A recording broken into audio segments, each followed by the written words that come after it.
Hello viewers, আসসালামু আলাইকুম। আশা করি সবাই ভালো আছেন।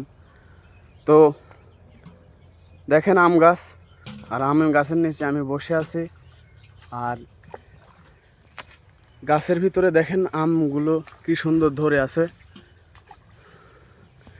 এই যে আম। তো আজকে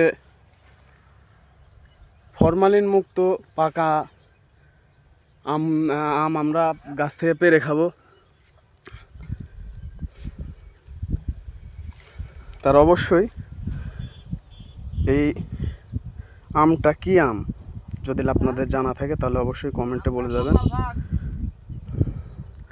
আমটার কালারটা দেখছেন কি আম, সবাই কমেন্টে বলে যাবেন। ঝোপায় ঝোপায় আম ধরছে গাছে।